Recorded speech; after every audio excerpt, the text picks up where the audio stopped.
अस्सलाम वालेकुम, मैं हूं अरबाब जहांगीर। आप देख रहे हैं मेरा यूट्यूब चैनल असली खबर विद अरबाब जहांगीर। उम्मीद है तमाम देखने वाले खैरियत से होंगे।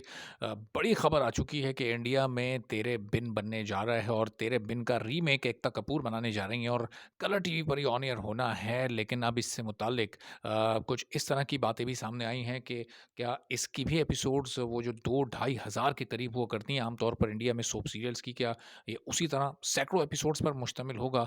और फिर अब तक तेरे बिन की कास्ट के लिए किस-किस को राब्ता किया जा चुका है, किस-किस को अप्रोच किया गया है और कौन-कौन सा किरदार इसमें कौन-कौन अदा कर रहा है, इस वीडियो में डिटेल्स आपसे शेयर करते हैं जो कि अब तक फाइनल हो सकी हैं। अगर आप चैनल पर नहीं हैं तो सबसे पहले करें कि चैनल को सब्सक्राइब कर लें, बेल आइकॉन प्रेस कर दें ताकि तमाम वीडियोज़, इन्फॉर्मेशन, नोटिफ़िकेशंस और अलर्ट्स आप तक फ़ौरी और बर वक़्त पहुँचते रहें और आपके इल्म में रहे कि तेरे बिन को लेकर इंडिया में क्या-क्या हो रहा है।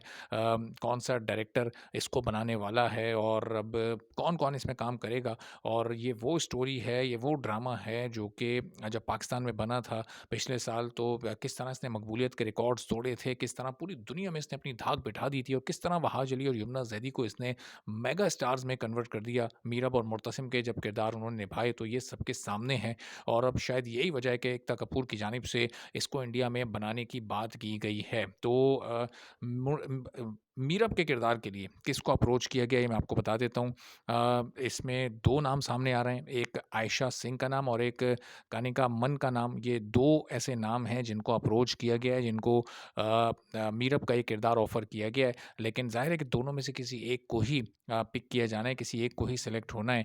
तो आने वाले दिनों में हम ये देखेंगे कि किसको सेलेक्ट किया जाता है और मीरब का वो किरदार जो कि बहुत पसंद किया गया जब वो यमुना ज़ैदी ने निभाया, तो जब इन दोनों में से किसी को पिक किया जाता है तो फिर ये किरदार किस तरह से ये दोनों निभा पाती हैं। अच्छा, अब इस पर जो पब्लिक रिएक्शन है, जब से ये खबर सामने आई और ये पिछली वीडियो में मैंने आपको डिटेल्स शेयर की थी, तो उसके बाद से जो पब्लिक रिएक्शन सामने आ रहा है, वो ये आ रहा है कि इंडियन ड्रामों का चूँकि एक अपना अंदाज़, एक अपना मिज़ाज है, तो वो जब शुरू हो जाते हैं तो ख़त्म होने का नाम नहीं ले रहे होते। फिर वो नस्ल दर नस्ल चलते रहते हैं, उसमें नई-नई जनरेशन्स आती रहती हैं।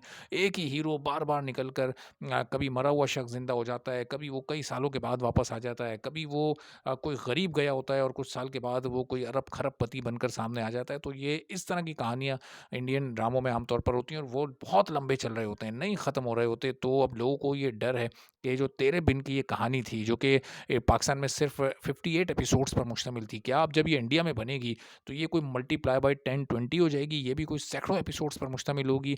तो इस सिलसिले में जो कुछ खबरें मिल सकी हैं अब तक, जो सिचुएशन सामने आई है, तो ये उतना लंबा नहीं होगा ये ड्रामा जितना कि आम तौर पर इंडिया के सोप सीरियल्स होते हैं जो कि किसी सूरत ख़त्म होने का नाम नहीं ले रहे होते। अब ज़ाहिर है कि एकता कपूर का भी अपना एक अंदाज़ है ड्रामे बनाने का और उनके ड्रामे पिछले कोई त 30-35 सालों से जो लोग देखते चले आ रहे हैं, ख़ास तौर पर पिछले 20-25 सालों में जो ड्रामे उन्होंने बनाए हैं, वो ज़ाहिर है कि उसमें बहुत ज़्यादा लेंदी वो ड्रामे थे, नहीं ख़त्म होने का नाम लेते थे। उनको कंटिन्यूटी के साथ देखना लोगों के लिए बहुत मुश्किल था।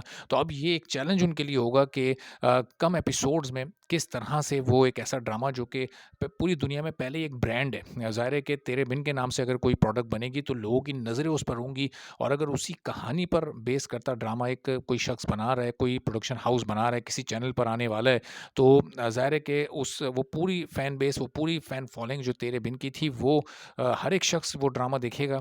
लेकिन लोगों का थोड़ा-सा एक ख़दशा ये भी है कि क्या इसमें भी उसी तरह के जो इंडियन ड्रामों में जिस तरह बहुत लंबे-लंबे फ्लैशबैक्स होते हैं, जिस तरह के एक बहुत क्लोज़ फ्रेम्स और उन फ्रेम्स में फिर बड़े अजीबो-गरीब से साउंड इफ़ेक्ट्स लगाए जाते हैं जो कि देखने वालों को नहीं पसंद आ रहे होते। क्या एक टिपिकल इंडियन स्टाइल का ये ड्रामा बनाया जाएगा तो इसमें वो मज़ा आ सकेगा जो कि पाकिस्तानी तेरे बिन का था? तो ज़ाहिर है ऐसी बहुत सारे ऐसे सवालात हैं कि जिनके जवाब अब खुद एकता कपूर को ही आकर देने होंगे और इस वक़्त तो वो बहुत इस ड्रामे की मेकिंग में मसरूफ़ हैं। जो चीज़ें फाइनलाइज़ इस वक़्त हो रही हैं कि मुर्तसिम का किरदार किसको ऑफ़र करना है और फिर जो दीगर किरदार हैं, उनके हवाले से अभी कास्टिंग फाइनल हो रही है और ये बस चंद घंटों की या 1-2 रोज़ की बात है और इसमें जैसे ही नाम सामने आते रहेंगे मैं आपसे शेयर करता रहूँगा। हाँ, मीरब का जो किरदार है यानी यमुना ज़ैदी ने जो किरदार अदा किया था उसके लिए कानिका मन और आयशा सिंह को अप्रोच किया गया। अब इन दोनों में से कौन फाइनल होता है, आने वाली वीडियोज़ में इस बारे में भी आपसे डिटेल्स शेयर करेंगे। इजाज़त दीजिए। अल्लाह हाफ़िज़।